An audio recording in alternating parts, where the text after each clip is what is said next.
Today I'll be showing you how to set up your Blackbox Hurricane vacuum system. Included is 2 plumbing fittings and a canister filter.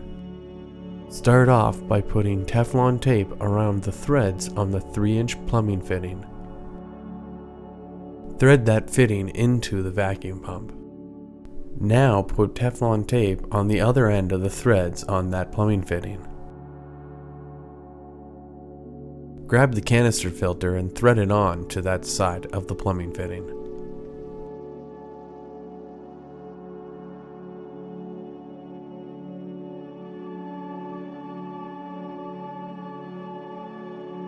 Wrap Teflon tape on the threads of the other plumbing fitting, and then insert it into the canister filter.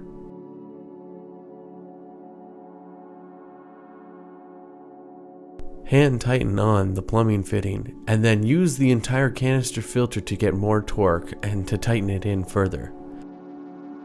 Align the vacuum piping section so that you can easily get your vacuum pipe and attach it here. Once plugged in, press secondary and primary to start the vacuum. We hope this helps when setting up your Blackbox Hurricane vacuum system.